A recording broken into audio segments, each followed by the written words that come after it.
My name's Joyce, and I just turned 60 years old. People see a woman my age, with my silver hair and my reading glasses, and they think grandma. They think soft. They think I'm just some sweet old lady who bakes cookies and knits blankets. And sure, I can bake a mean peach cobbler. But what they forget is that I spent 35 years working as a correctional officer in one of the toughest prisons in the state. I know how to spot a liar from a mile away. I know how to handle a bully, and I know exactly when someone needs to be taught a lesson they will never, ever forget. The day I walked into my baby sister Sarah's house and saw what her husband, Mark, had turned her into, the sweet grandma side of me didn't just disappear. It was incinerated. It was replaced by the officer who used to break up riots without blinking. I felt a cold rage settle in my gut, heavier than a stone. This is where the story truly begins. Before we dive in, what time is it where you are? Which country are you watching from? Leave a comment and let me know. And please hit that like button and subscribe to become part of Mama Joyce's Chronicles community for more inspiring stories. Now, lean in and listen good. I hadn't seen Sarah in about 8 months. I'd been traveling, finally enjoying my retirement, taking a long trip across Europe that I'd saved up for my whole life. We spoke on the phone, but lately Sarah had been distant. Her texts were short. She never answered FaceTime calls, always making excuses about bad Wi-Fi or being just so busy with the house. I should have known. My gut told me something was off. Sarah was the soft one, the gentle soul who wouldn't hurt a fly. I was always her protector growing up. I drove my rental car up to their driveway in an upscale neighborhood in Chicago. It was a massive modern house, lots of glass and sharp angles. Mark was a tech guy, always bragging about his startup and his investments. The front lawn was perfect, too perfect, not a blade of grass out of place. I walked up to the front door, expecting a hug. I expected to see Sarah's bright smile. I rang the bell, but nobody answered. I could hear noise inside, though, loud, booming bass, laughter, people shouting over a football game. The door was unlocked, so I pushed it open. The smell hit me first, stale beer and expensive cologne. The living room was packed. It looked like a frat house party, but for 40-year-old men in polo shirts. Mark was in the center of it all, sitting on a leather recliner like a king on a throne, holding a beer in one hand and a cigar in the other. He was laughing at something his buddy said, looking healthy, flush, and arrogant. "Mark!" I called out, my voice cutting through the noise. He looked over, squinting. "Oh, Joyce, you're back." He didn't stand up. He didn't offer a hand. He just gestured vaguely with his beer bottle. "Sarah's in the back, working." Working? It was Saturday. Sarah didn't have a job. She was a homemaker. Or at least that's what she used to be. I pushed past the crowd of men who barely acknowledged me. I walked into the kitchen, and my heart stopped dead in my chest. It was a disaster zone. Piles of dirty dishes, empty pizza boxes, and trash everywhere. And there, by the sink, stood a woman I almost didn't recognize. She was wearing a stained, oversized t-shirt that looked like a uniform and gray sweatpants. Her hair, usually dyed a beautiful chestnut brown, was completely gray at the roots and pulled back in a messy, greasy bun. She looked 20 pounds lighter than the last time I saw her. Her eyes were sunken, dark circles bruising the skin underneath. She was scrubbing a casserole dish, scrubbing so hard her knuckles were white. But that wasn't the worst part. Sitting at the kitchen island, kicking her feet, was a toddler, maybe 3 years old, a kid I didn't recognize. And next to the kid was a young woman, maybe 25, scrolling on her phone, popping gum. Mark walked in behind me, shouting over my shoulder, "Sarah, where are the wings? The guys are hungry, and Tiffany's kid needs a juice box. Move it, will you? You're moving like a slug today." My sister, my beautiful, vibrant sister, didn't argue. She didn't scream. She just flinched. She kept her head down, whispered, Yes, Mark, and scrambled to the fridge to get a juice box for a kid that wasn't even hers. She handed it to the young woman who didn't even look up to say thank you. I stood there frozen. This wasn't a marriage. This wasn't a partnership. My sister wasn't a wife here. She was the help. She was the maid. She was the babysitter for his friends and whoever this woman was. Mark clapped his hands loudly right next to Sarah's ear. "Chop, chop, babe. Don't embarrass me in front of the guys." I was about to explode. I was about to grab the nearest frying pan and introduce it to Mark's face. But then I saw Sarah look at me. Her eyes met mine, and there was no hope in them, just pure, terrified pleading. She gave a tiny, almost imperceptible shake of her head. "Don't," her eyes said. "Please don't." I realized right then that screaming wouldn't fix this. Screaming is what you do when you have power. Sarah had none. If I blew up now, Mark would just kick me out and take it out on her later.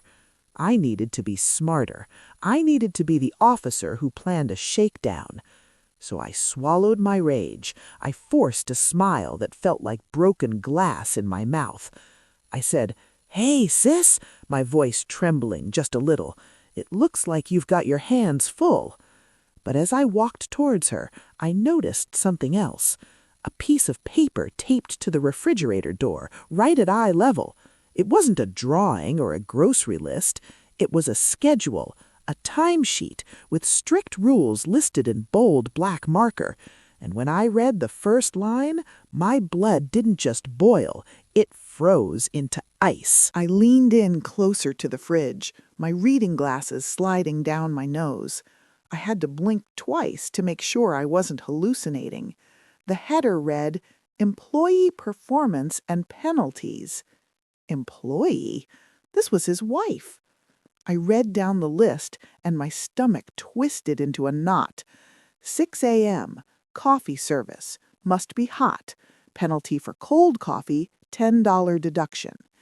8 a.m. to 6 p.m., childcare for Tiffany's son, no screen time allowed. Penalty for crying, $20 deduction. Bathroom breaks, maximum 5 minutes, must be logged.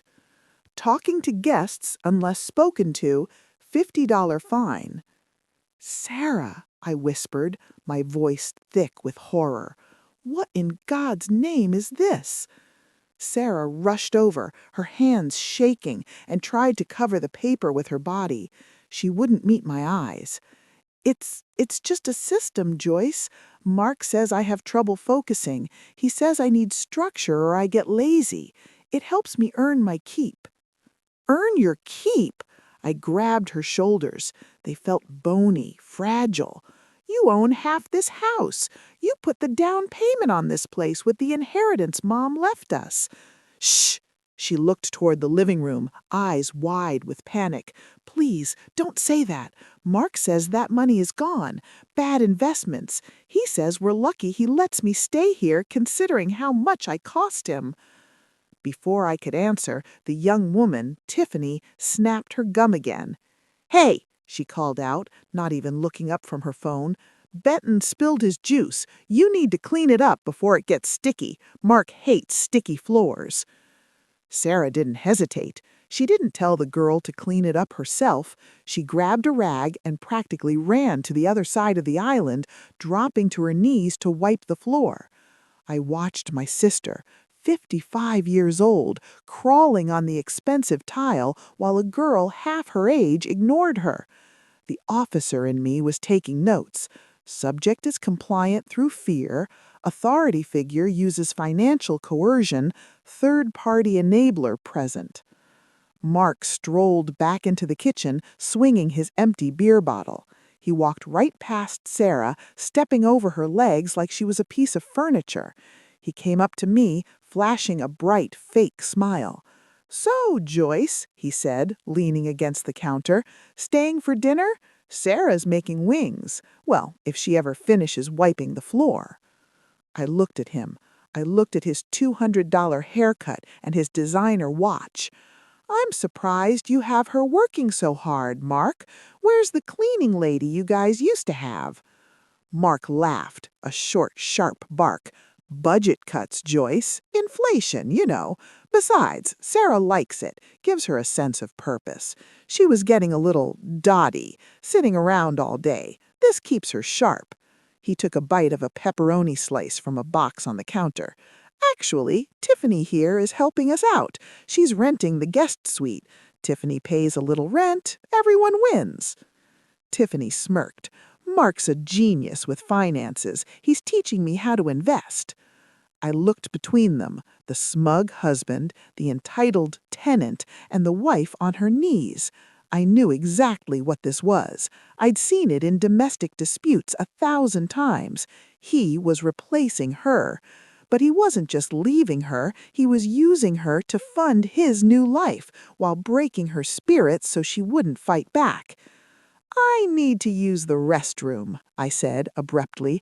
I needed a second to breathe before I did something that would get me arrested.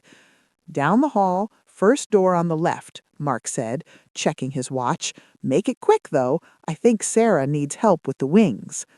I walked down the hall, but I didn't go to the bathroom. I went past the guest room, the one that used to be Sarah's sewing room. The door was open.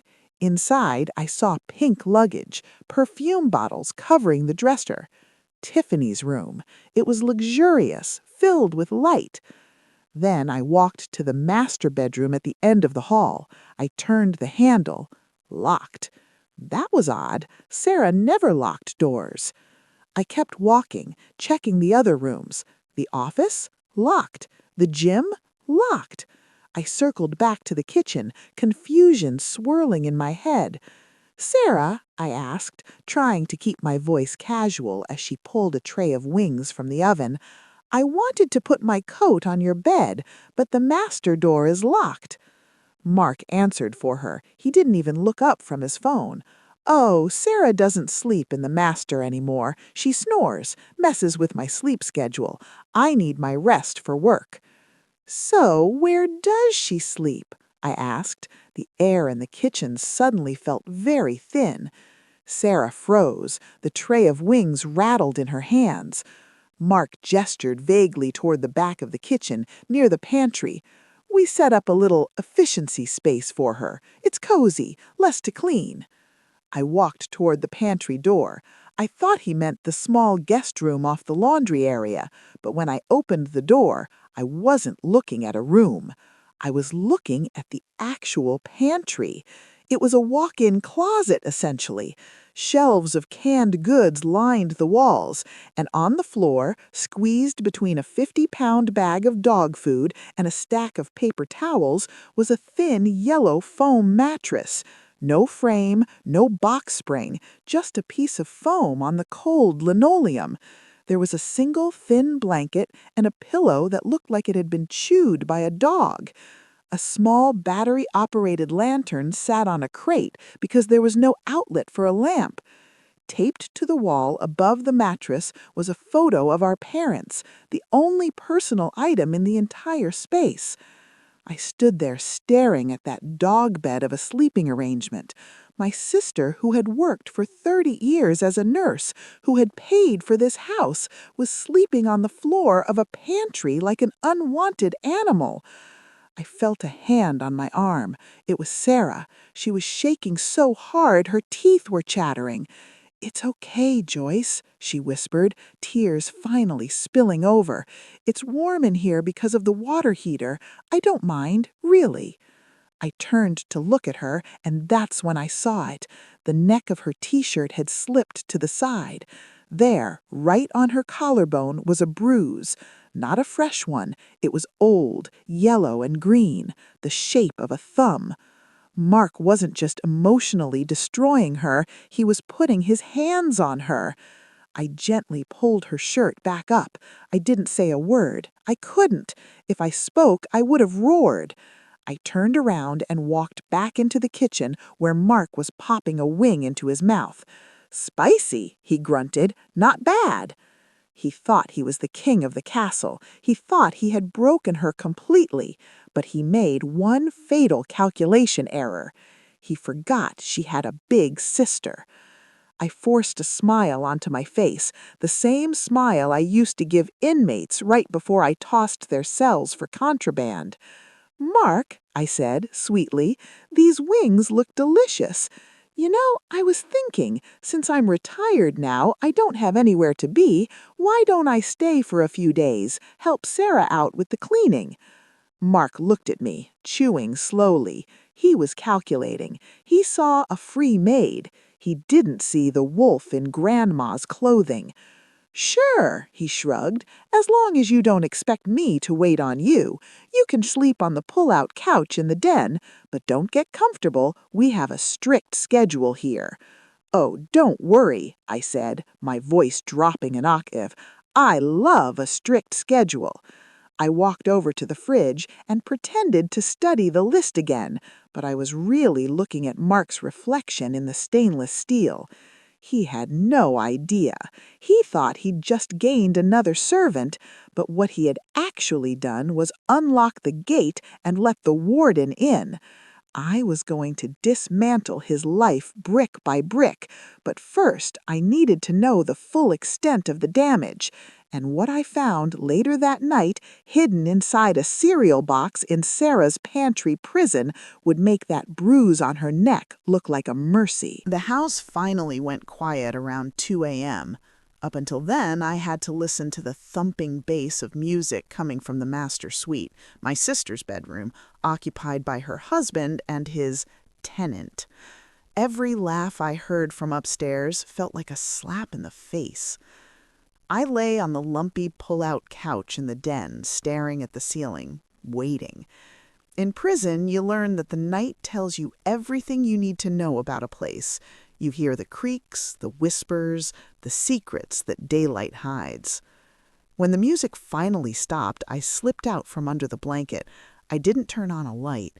I moved through the dark hallway on silent feet, a trick I learned patrolling cell blocks during lockdowns. I made my way to the kitchen pantry. I tapped gently on the door before easing it open. "Sarah?" I whispered. The beam of my small keychain flashlight cut through the darkness. Sarah was sitting up on that foam mat, hugging her knees. She looked like a ghost. "Joyce," she hissed, her eyes wide with terror, "you have to go back to the den. If Mark catches you in here, he'll add a penalty to my ledger. I can't afford another $50 fine. I'm already in the negative for this month." "Let him try," I said softly, sitting down on a stack of water cases next to her. "I saw you hide something earlier. When I came in to get water, you shoved a box behind the dog food. Show me." Sarah hesitated, her hands trembling. She looked at the door, then back at me. Slowly, she reached behind the bag of kibble and pulled out a beat-up box of generic cornflakes, but it wasn't heavy enough to be full of cereal.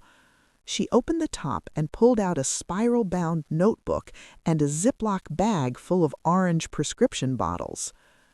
"He checks my purse," she whispered. "He checks the trash, but he never checks the cheap cereal because he only eats the organic stuff." I took the notebook first. I opened it to a random page, and what I read made my stomach turn. It was a log of debts.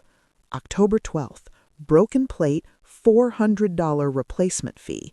November 3rd, forgot to buy Tiffany's almond milk, $100 inconvenience fee. December 25th, Christmas bonus deducted for attitude, negative $500. "He says I owe him $40,000, Sarah said, a tear sliding down her cheek. "He says I spent it all on online shopping and forgot because of my condition. He says I have to work it off before I can sleep in a real bed again."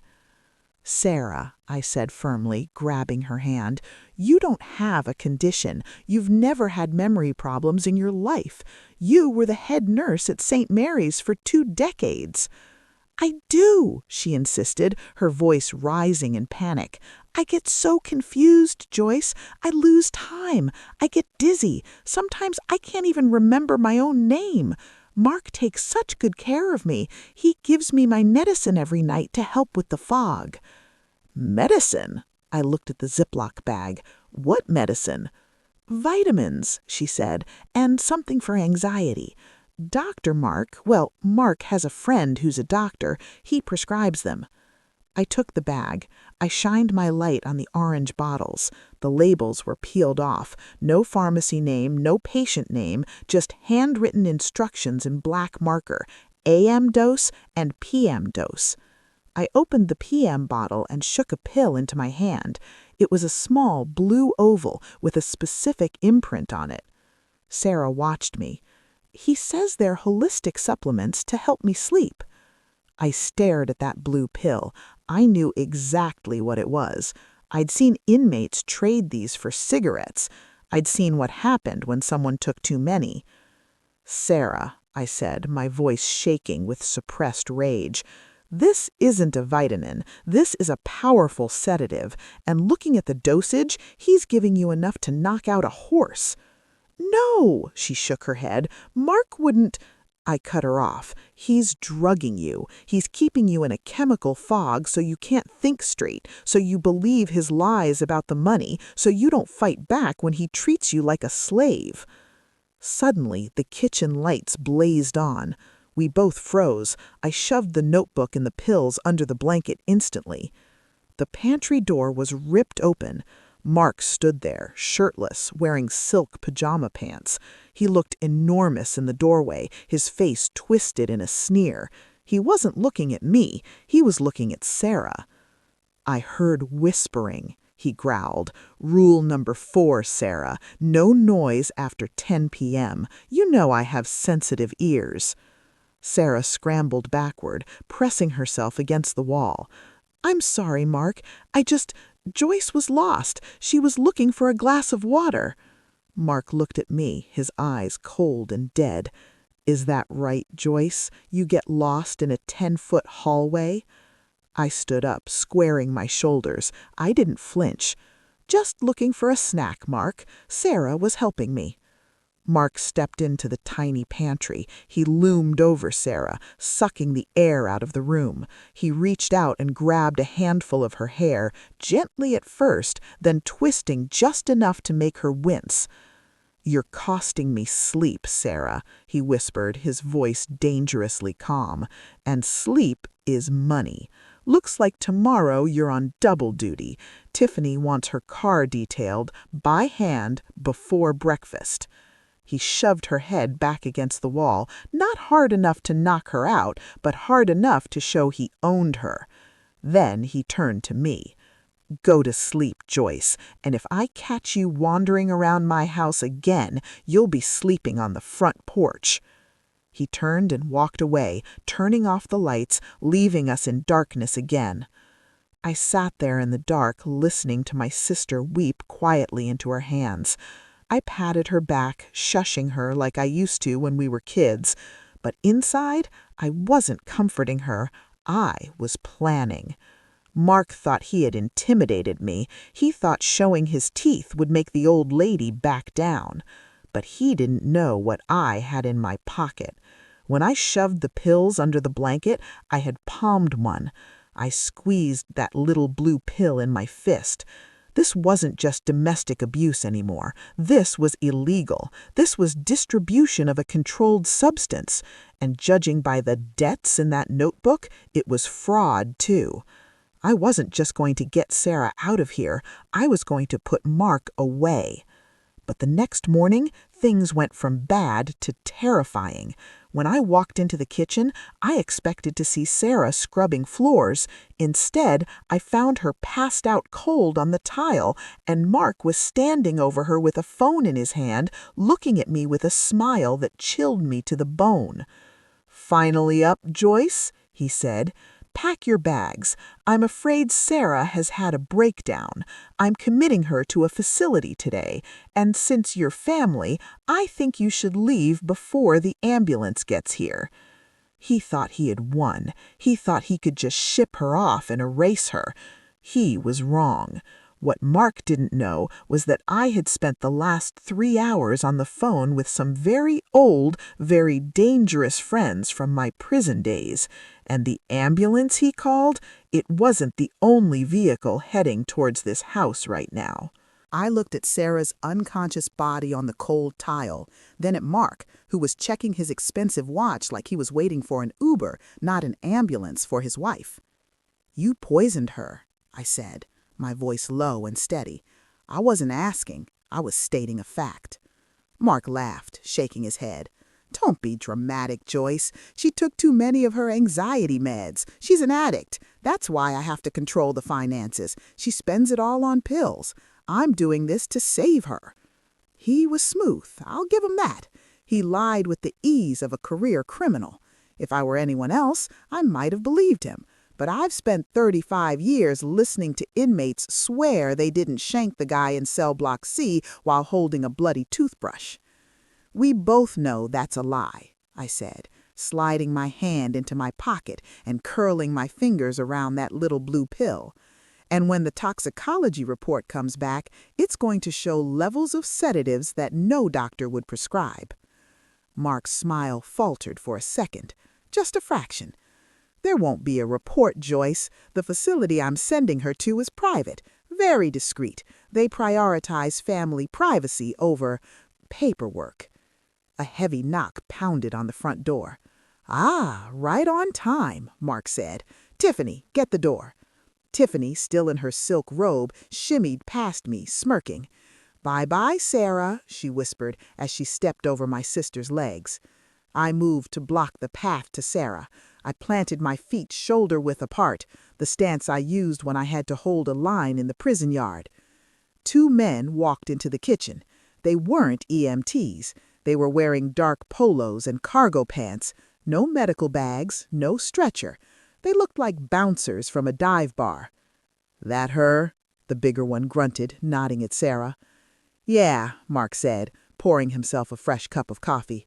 "She's dead weight. Just get her into the van. If she wakes up and starts screaming, you know the drill."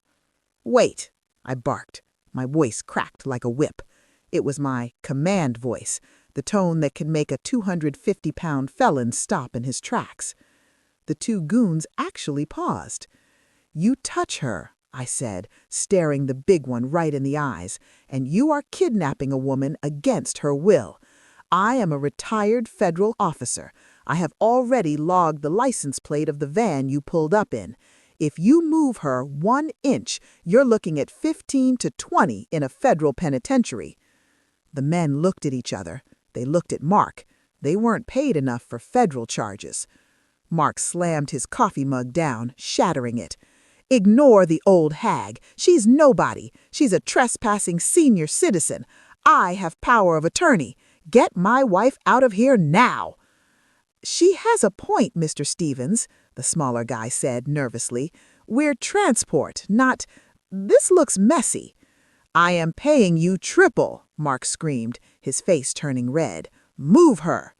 Money talks. The big guy shrugged and stepped toward me. He reached out a hand to shove me aside. "Move it, Grandma." He made a mistake. He thought because I was 60, I was frail. He didn't know I kept my joints loose and my reflexes sharp. As his hand came toward my shoulder, I didn't back down. I sidestepped, grabbed his wrist, and used his own momentum to twist his arm behind his back. I kicked the back of his knee, and he went down to the tile with a yelp of pain. "I said," I hissed into his ear, "do not touch her." Tiffany screamed. Mark's eyes bugged out of his head. "You crazy old witch! You assaulted him! Tiffany, record this! Call the cops!" "Go ahead," I challenged him. "Call them. Let them see the pills in the cupboard. Let them see the bruises on her neck." For a second, the kitchen was frozen. A 60-year-old woman holding a muscular man in a wrist lock, breathing hard. But there were still 3 of them and 1 of me. The second goon pulled a taser from his belt. The crackle of electricity filled the room. "Back off, lady, or you're going to ride the lightning." I let go of the first guy. I raised my hand slowly. I couldn't fight a taser, not at my age. Mark sneered, regaining his composure. "That's right. Know your place. Grab Sarah, and if Joyce tries anything else, tase her too. I'll claim self-defense. Who are they going to believe? A successful businessman or a weak old woman?" The men grabbed Sarah's arms and legs. They lifted her limp body like a sack of potatoes. My heart broke seeing her head loll back, completely helpless. "You're making a mistake, Mark," I said quietly. "You think you're the only one with connections?" "I think you're bluffing," Mark scoffed. "You're alone, Joyce. You have nobody."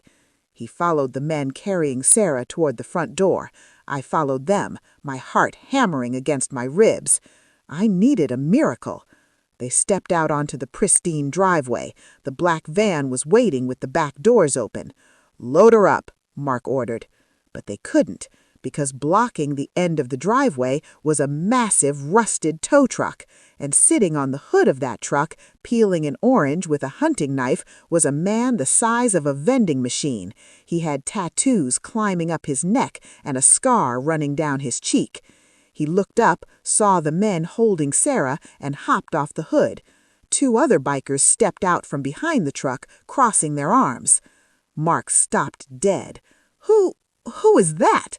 I walked past Mark, stood on the porch, and smiled. "That's Big Tiny. He did 10 years in my cell block. I was the only one who treated him like a human being. He's out on parole now, and he hates bullies." Tiny pointed his knife at the men holding Sarah. "Put the lady down," he rumbled. His voice sounded like gravel in a blender. "Or we're gonna have a problem." Mark thought the police were his biggest threat. He was about to learn that street justice operates on a completely different set of rules, and Tiny was just the beginning of the nightmare I had planned for him. The silence on that driveway was heavy enough to crush a car.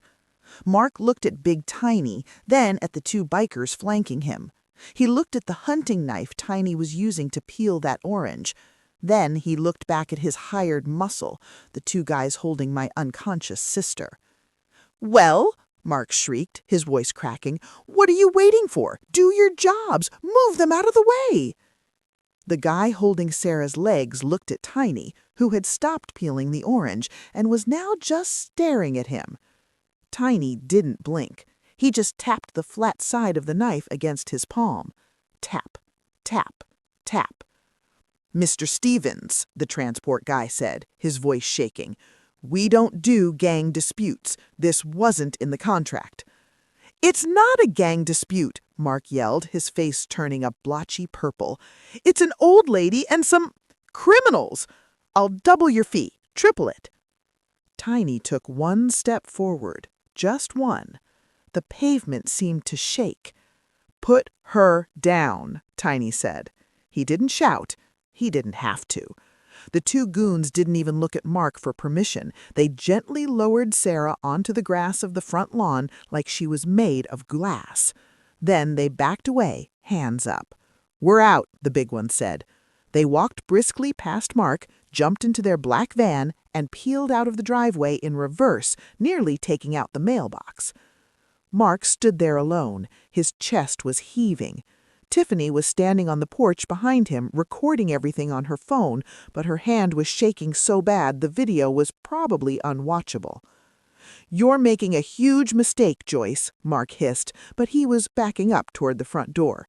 "That's kidnapping. I have legal custody of her. I have doctors who will testify she's incompetent. I'll have the police at your hotel within an hour." I walked over to Sarah and knelt down. She was breathing shallowly, her skin pale and clammy. I checked her pulse. It was slow, too slow. I looked up at Mark. "Call them," I said. "Please, Mark, call the police, because once they start asking why your wife has enough sedative in her blood to drop an elephant, that power of attorney isn't going to save you." Mark flinched. He knew I knew about the pills. "Tiny," I said, "help me get her into my car." Tiny holstered his knife and scooped Sarah up like she weighed nothing. He carried her to my rental sedan and laid her across the back seat. "You need us to stick around, boss?" Tiny asked me, ignoring Mark completely. "No," I said. "Go home, stay clean. I've got it from here. You just saved a life today, Tiny." He nodded, patted the roof of my car, and signaled his boys. They climbed back into the tow truck and rumbled away. I got into the driver's seat. Mark was standing in the middle of his perfect lawn, screaming, "You'll regret this! You'll never see a dime of her money! I'll ruin you!" I didn't say a word. I just rolled up the window and drove. I didn't go to a hotel. Mark would find us there. Instead, I drove 3 towns over to a small, run-down motel off the interstate, the kind that takes cash and doesn't ask for ID. Once we were in the room, I laid Sarah on the bed and used a cold washcloth to wipe her face. It took 2 hours for her to start stirring. When her eyes finally fluttered open, she didn't look at me with relief. She looked around the room in panic, trying to scramble off the bed. "No, no, no! I missed the alarm. The coffee. Mark likes it hot at 6 a.m. He's going to deduct $50. I don't have $50. "Sarah," I grabbed her shoulders gently. "Sarah, look at me. You're safe. Mark isn't here." She blinked, focusing on my face. "Joyce, why are we—" "Tiffany needs her car detailed. I promised. If I don't do it, Mark says I can't eat dinner."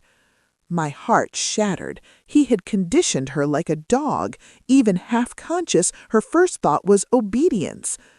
"You are never cleaning that man's car again," I told her firmly. "We are going to get you clean, get that poison out of your system, and then we are going to fight." She started crying then, weak, exhausted sobs. "He's too smart, Joyce. He has all the accounts. He has the lawyers. He made me sign papers. I don't even know what I signed. He said if I left, I'd be homeless. I'd be nothing."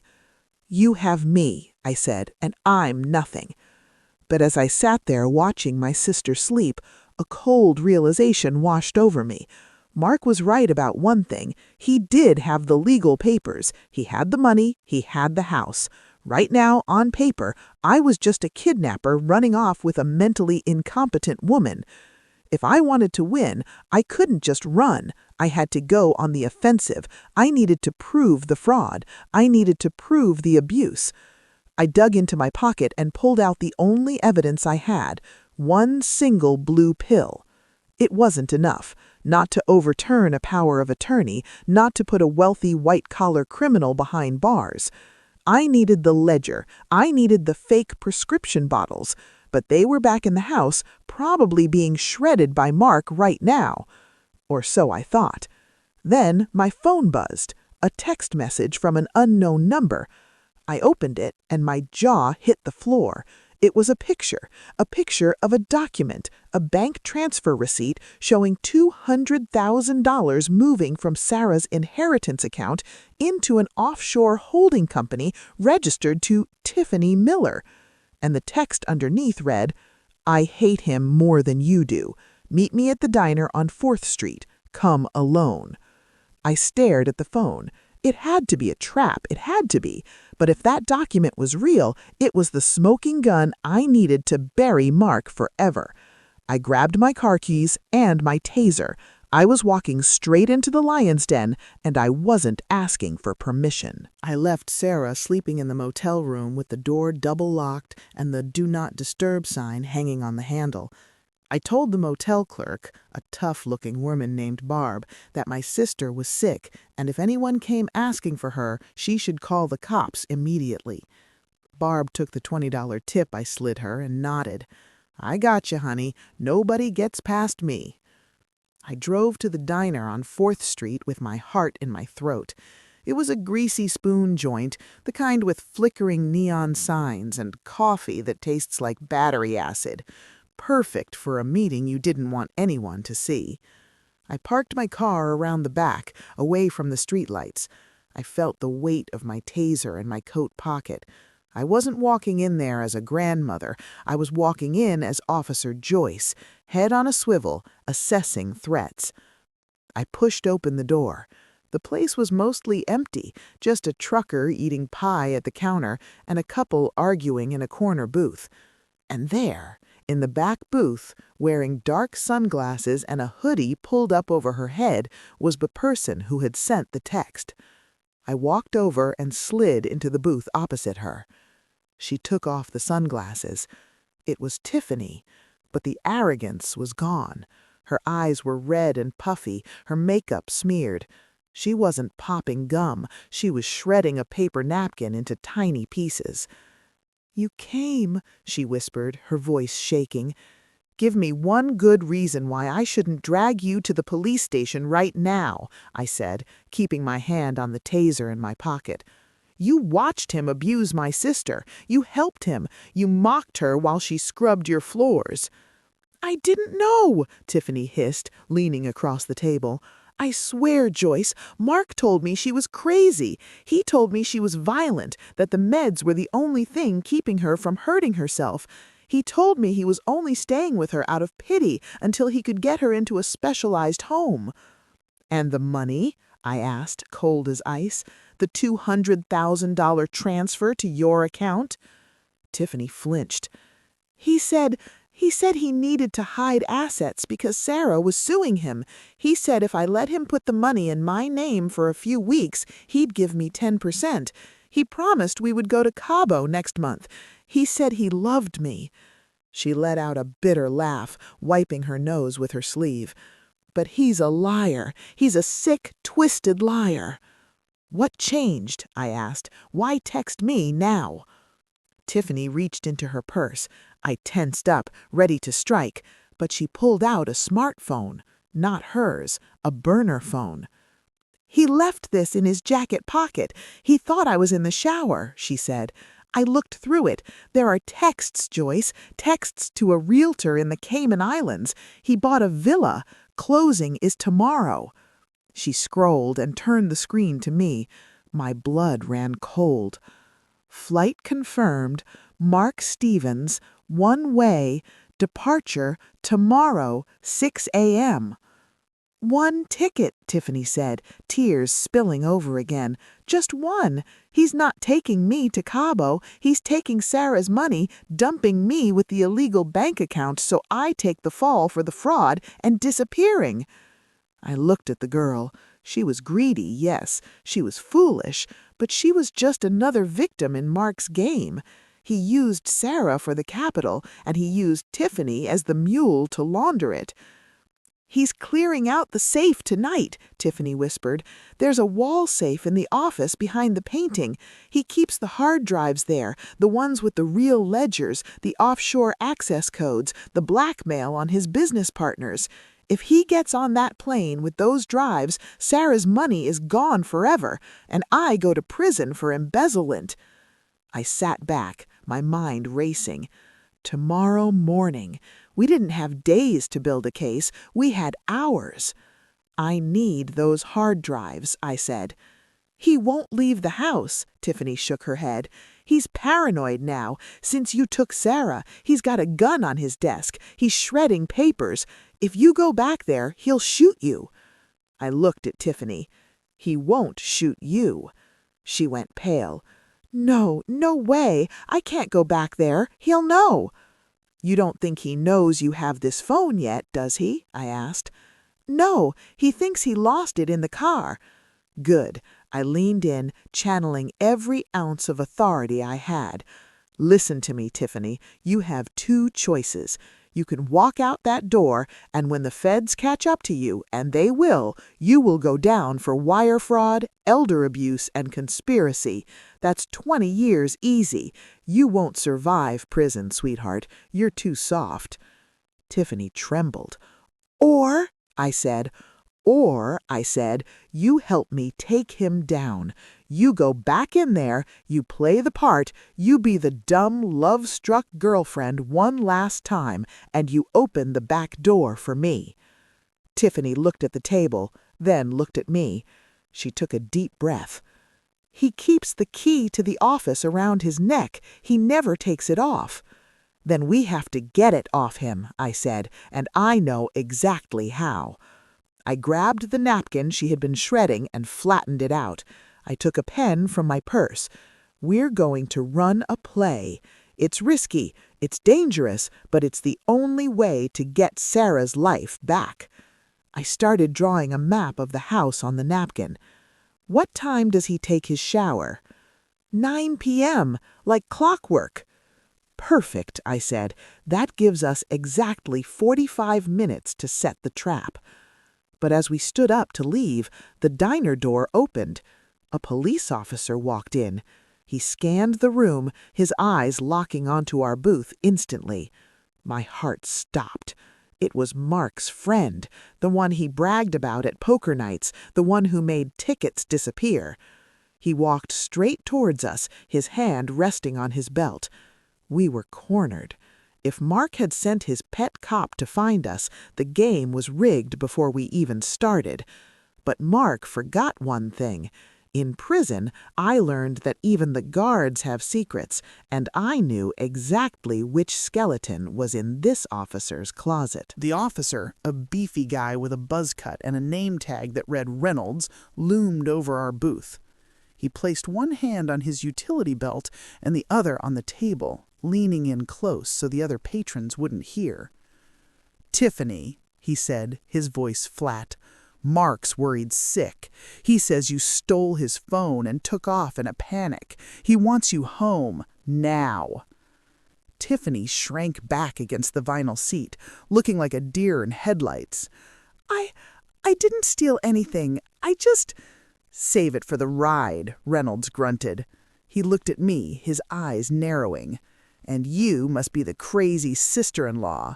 Mark said you assaulted his staff. I could run you in for that right now." He reached for the handcuffs at his waist. I didn't move my hands from the table. I didn't blink. I just smiled, a cold, hard smile that didn't reach my eyes. "Officer Reynolds," I said, my voice steady as a rock, "before you click those cuffs on, you might want to think about your cousin, Ray." Reynolds froze. His hand hovered over his belt. "What did you say?" "Ray Reynolds," I continued, tapping my finger on the table. "Inmate number 78402 at Stateville Correctional. He's in cell block D. I used to run that block. Ray likes to talk, especially when he wants extra commissary. He talks a lot about his successful cousin on the force who helps him move certain packages into the evidence locker." The color drained from Reynolds' face so fast he looked like he'd seen a ghost. "Now," I leaned forward, dropping my voice to a whisper, "I have 35 years of leverage and a lawyer who has Ray's sworn affidavit on a scheduled email release. If I don't check in every hour, that email goes to Internal Affairs and the FBI." It was a bluff, a massive, dangerous bluff.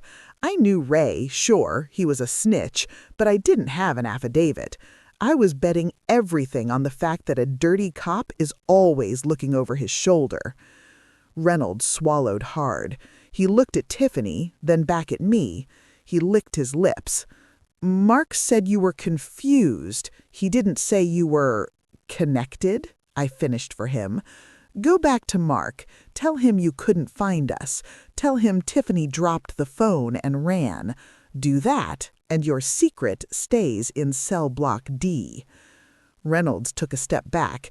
He nodded once, sharply, then turned on his heel and walked out of the diner without looking back. Tiffany let out a breath that sounded like a sob. "Oh my God, is that true? About his cousin?" "The cousin is real," I said, grabbing my keys. "The rest, smoke and mirrors. But fear makes people stupid, and right now we need Mark stupid." We drove back to the house in silence. I parked my car 2 blocks away, hidden behind a row of hedges. "Okay," I said, checking my watch. "It's 8:45 p.m. You go in, cry, beg, tell him you panicked because you thought I was going to hurt you. Give him the burner phone back. Make him believe he's won." "And you?" Tiffany asked, her hands trembling on the door handle. "I'm going around back," I said. "Leave the sliding door in the kitchen unlocked. Once he goes into the shower, text me." Tiffany nodded, took a deep breath, and got out of the car. I watched her walk up that long driveway, her posture slumping into submission. She was a good actress. She had to be to survive Mark. I waited 5 minutes, then crept through the neighbor's yard, moving through the shadows like I was back on perimeter patrol.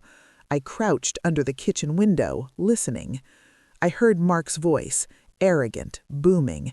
"You stupid girl, you could have ruined everything. Where is the old hag?" "She dropped me off at the bus station. I walked back. I'm sorry, Mark. I was just scared." "You better be," Mark sneered. "Go to your room, pack your things. We're leaving early. I need to take a shower and wash the stink of this day off me." I heard heavy footsteps walking away, then the slam of a door upstairs. A moment later, my phone buzzed. One word: showtime. I slipped to the back door.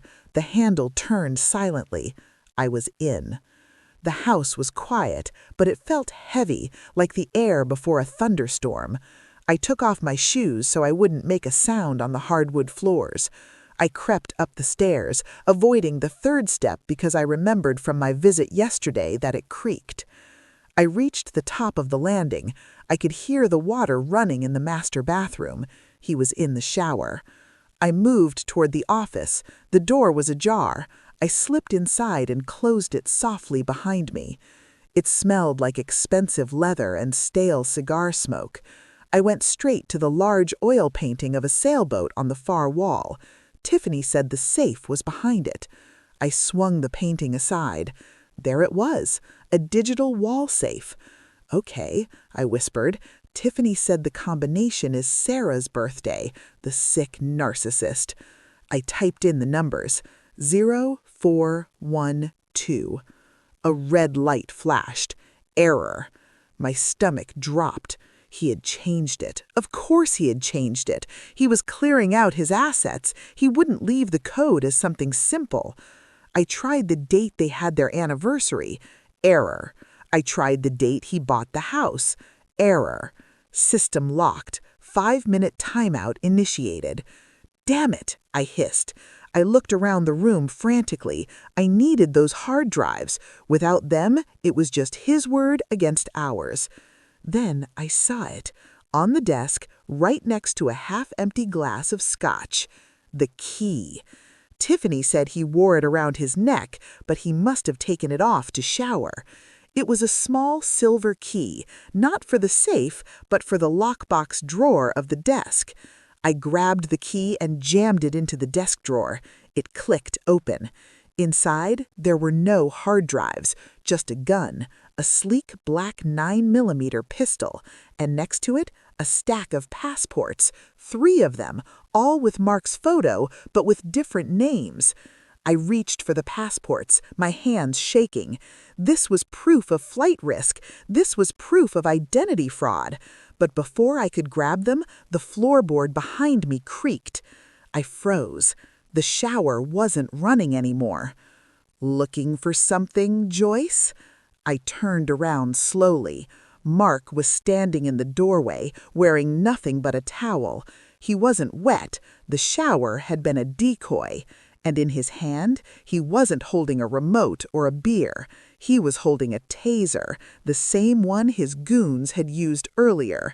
He smiled, and it was the terrifying grin of a predator who had finally trapped his prey. I stood there, frozen, staring at the blue electricity arcing between the prongs of the taser in Mark's hand.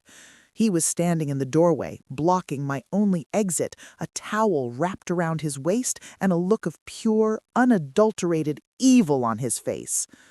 "You really thought you could outsmart me, Joyce?" Mark chuckled, taking a slow step forward. "I saw Tiffany's little performance in the driveway. I saw the hesitation. I knew she flipped. Did you really think I'd leave the key to my entire life sitting on a desk unless I wanted you to find it?" He had baited the trap, and I, the veteran officer, had walked right into it because I was too focused on the prize. "Put the taser down, Mark," I said, my voice calm.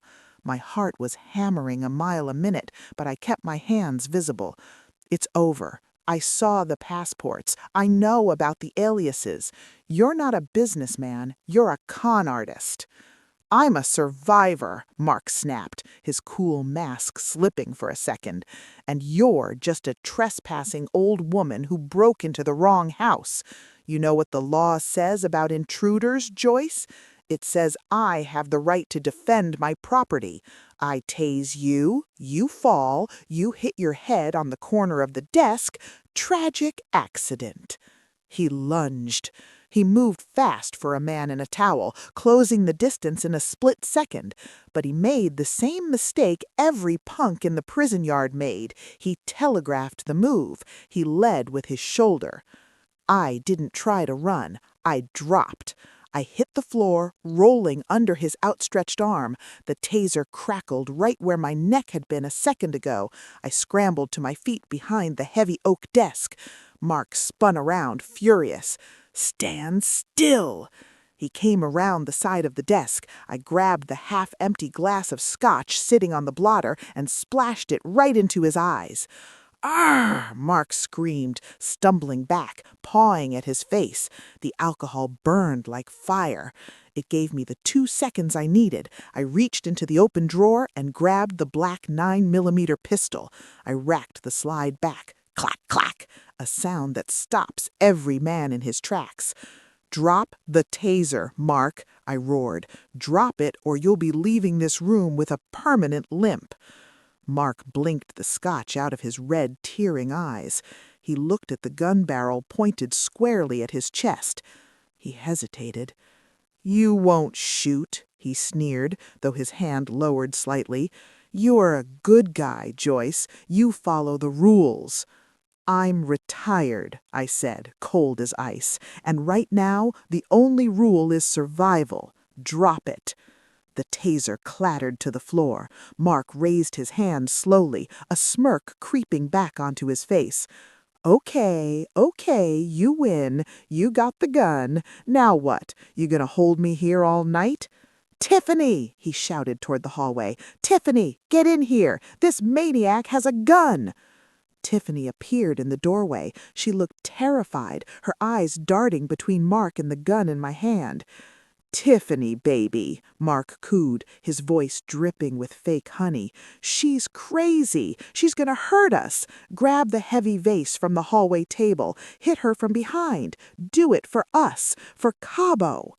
I didn't take my eyes off Mark. "Don't listen to him, Tiffany. He was leaving tomorrow alone. Remember the ticket?" Tiffany stood there trembling. She looked at Mark, pleading with her eyes. "Mark, did you really buy a villa without me?" "Of course not," Mark lied effortlessly. "She's lying to you. Hit her." Tiffany walked into the room. She picked up the heavy crystal decanter from the shelf. She walked up behind me. I could feel her presence at my back. I tensed, ready to dodge. "Do it!" screamed Mark. Smash! The sound of crystal shattering filled the room, but I didn't feel a thing. Mark doubled over, howling in pain. Tiffany had thrown the heavy decanter straight at Mark, hitting him square in the kneecap. He collapsed to the rug, clutching his leg, cursing a blue streak. "That," Tiffany said, her voice shaking but loud, "is for making me scrub your floors." I let out a breath I didn't know I was holding. "Good aim, kid." "Get the zip ties from the drawer," I ordered. Tiffany scrambled to obey. We tied Mark's hands behind his back and shoved him into the corner.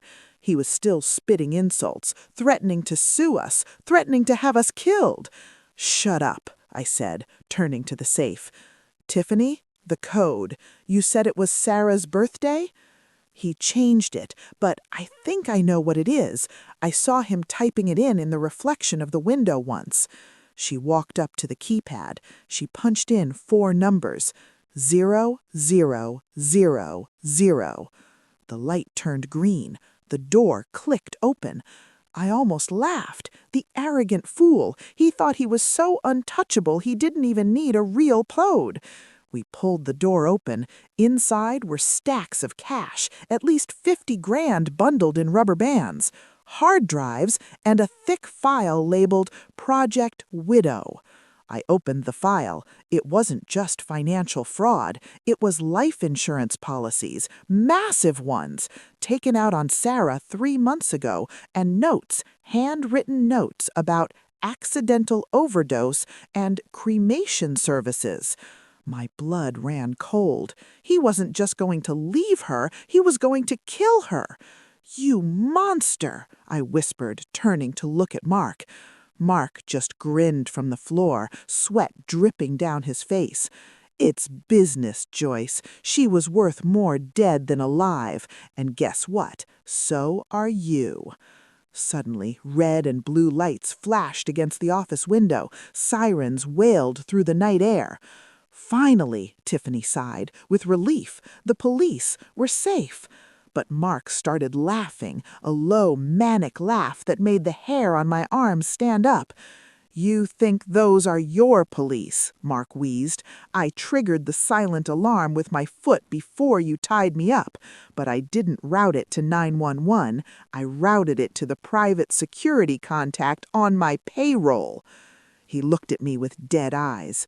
"Reynolds is here, and he's not coming to arrest me. He's coming to clean up the mess."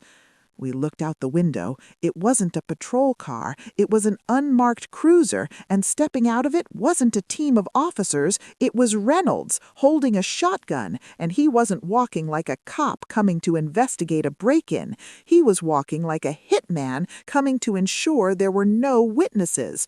We were trapped in the room with the evidence that could save my sister, but we had about 90 seconds before the executioner walked through the front door. The sound of a pump-action shotgun racking a shell into the chamber is something you never forget.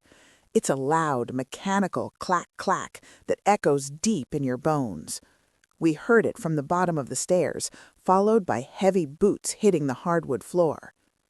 "Reynolds!" Mark screamed from the corner, struggling against the zip ties. "Up here! The office! They have a gun! Shoot to kill! I'll cover the legal fees!" Tiffany was hyperventilating, backing into the bookshelf. "He's going to kill us! He's actually going to kill us!" "Breathe," I ordered, my voice snapping like a glow stick. I wasn't scared. I was in work mode. I shoved the heavy oak desk toward the door, creating a makeshift barricade. It wouldn't stop a bullet, but it would buy us seconds. "Tiffany," I said, pointing to Mark's phone, which was still unlocked on the desk. "Does Mark have social media? A business page? Something with a lot of followers?" "Yes," Tiffany stammered. "He has a verified Instagram, 50,000 followers. He uses it to brag about his lifestyle." "Open it," I commanded. "Go to the camera, hit live, and do not stop recording no matter what happens." "What?" Mark laughed, a desperate wheezing sound. "You think Instagram is going to save you?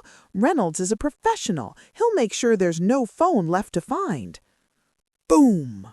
The office door splintered. Reynolds had kicked it right at the lock. The wood gave way, and the door swung open, hitting the heavy desk with a thud. Reynolds stepped into the room. He looked massive in the dim light, the shotgun raised and leveled right at my chest. He was sweating, his eyes darting around the room, assessing the threats. He saw Mark tied up. He saw the open safe. He saw me holding Mark's pistol, though I had it pointed at the floor, not him. "Drop the weapon, Joyce," Reynolds bellowed. "Drop it, or I put a hole in you." "Do it, Reynolds," Mark yelled. "She broke in. She kidnapped me. It's a clean shoot." I didn't drop the gun, but I didn't raise it either. I stepped to the side, clearing the line of sight for Tiffany. "Smile, officer," I said, my voice dripping with calm authority. "You're live." Reynolds froze. "What?" "Tiffany," I called out, "how many people are watching?" Tiffany held the phone up with shaking hands, the camera lens pointed directly at Reynolds' badge and shotgun. 400, no, 600, it's climbing fast. People are commenting, they're tagging the Chicago PD. "Say hello to the internet, Reynolds," I said. "They can see your face, they can see your badge number, and they just heard Mark tell you to execute us." Reynolds lowered the shotgun a fraction of an inch. He looked at the phone, then at Mark. The blood drained from his face. Killing witnesses in a dark house is one thing. Killing 2 women on a live stream with 1,000 witnesses is a one-way ticket to lethal injection. "Put the phone down," Reynolds growled, but there was panic in his voice now. "No can do," I said, and guess what? My lawyer just received an email with a copy of the Project Widow file we found in that safe. The life insurance policies, the murder plans, the offshore accounts funded by Sarah's money. It's all out, Reynolds. If you pull that trigger, you're not just a dirty cop, you're the henchman in a murder-for-hire plot. Reynolds looked at Mark. The loyalty evaporated instantly. "You told me this was a domestic disturbance," Reynolds hissed at Mark. "You didn't say anything about life insurance fraud and murder." "She's lying," Mark screamed, thrashing on the floor. "Shoot her! Shoot the phone!" Reynolds made a choice, the only choice a coward makes when the walls close in. He slowly engaged the safety on the shotgun and set it on the ground. He raised his hands. "I'm just responding to a call," Reynolds said loudly, clearly talking to the camera now, trying to salvage his career. "I arrived on scene and found the homeowner restrained." "Save it for the internal affairs interview, Ray," I snapped. Just then, the real sirens arrived. Not 1 car, 6. We heard tires screeching in the driveway, doors slamming, and voices shouting, "Police, come out with your hands up!" Tiffany collapsed into the office chair, sobbing with relief. The live stream comments were exploding with hearts and angry emojis. I walked over to the desk and picked up the Project Widow file. I flipped to the very back page, a page I hadn't shown Reynolds, a page I hadn't even told Tiffany about yet. I smiled, a genuine, satisfied smile. "No," I said, "he's not going to buy his way out of this because of what I found on this last page." Mark thought he was playing chess with the legal system. He thought money could fix anything. But he forgot that when you hire a hitman on the dark web, you leave a digital footprint that never, ever disappears. And I just found the receipt that was going to send him to a place where his money meant absolutely nothing. That last page in the file wasn't a bank transfer. It was a printout of a chat log from a dark web forum, confirmed by a blockchain transaction receipt. Mark hadn't just planned to kill Sarah. He had already paid the 50% deposit. The accident was scheduled for the very next day, the day he was supposed to fly to the Caymans. He paid $20,000 in Bitcoin to a user named Cleaner77 to run Sarah's car off the road while she was driving to the specialist facility he told her about. That single piece of paper turned a fraud case into a federal conspiracy to commit capital murder. When the FBI confronted Mark with that receipt in the interrogation room, the arrogant tech bro facade finally cracked. He didn't ask for his lawyer. He put his head on the metal table and sobbed like a child. He tried to blame stress. He tried to blame debt. He even tried to blame Tiffany, saying she manipulated him. Nobody bought it. The trial took place 6 months later. I sat in the front row, wearing my best Sunday hat. Next to me sat Sarah. She didn't look like the broken, gray-skinned woman I found scrubbing floors anymore. Her hair was dyed back to its rich chestnut brown. She had gained 15 pounds of healthy weight, and when she walked to the witness stand, she didn't shuffle, she marched. Mark's lawyer tried to rattle her. He tried to bring up her confusion and the medications. Sarah leaned into the microphone, looked Mark dead in the eye, and said, "I was never confused, sir. I was poisoned, and the only thing I'm confused about now is how I ever let a small, insecure man make me feel like I was nothing." The jury deliberated for less than 2 hours. Guilty on all counts: wire fraud, money laundering, kidnapping, and conspiracy to commit murder. The judge, a stern woman who reminded me a lot of myself, looked over her glasses at Mark. Mr. Stevens, you treated your wife like property and your friends like pawns. You thought you were the smartest man in the room. You will now have the rest of your natural life to think about how wrong you were. Life without parole plus 20 years. Mark was dragged out of the courtroom screaming that it was a mistake, that he was important.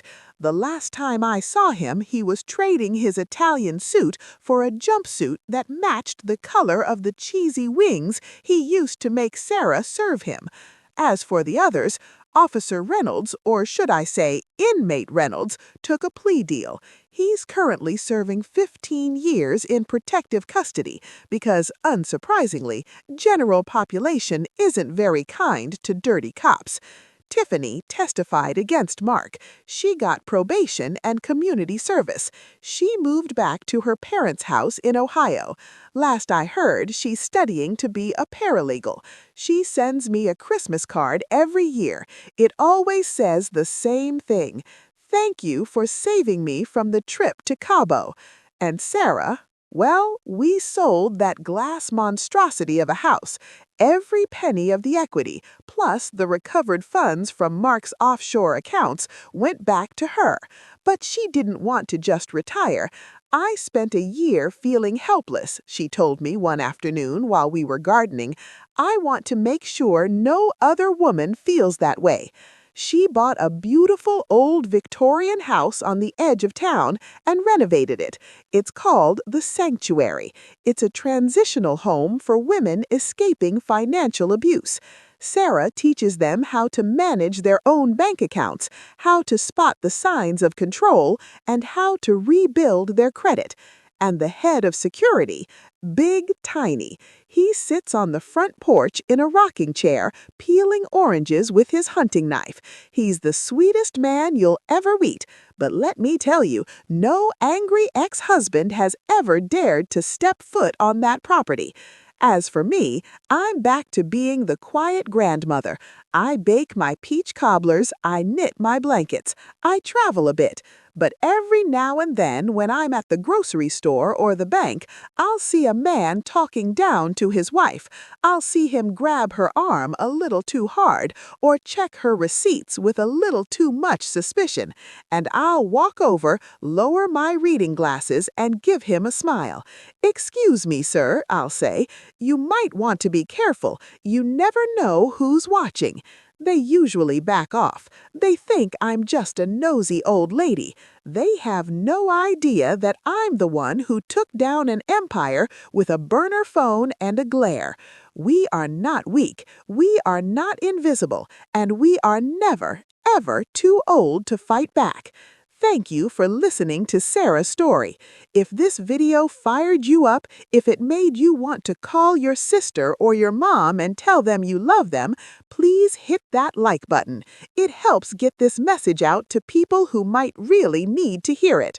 And if you want to hear more stories about justice being served cold, make sure you subscribe to Mama Joyce's Chronicles and turn on those notifications, because there are a lot of bullies out there, and Mama Joyce has plenty of time. Stay safe, stay strong, and never let anyone turn you into a babysitter in your own life. This is Joyce signing off.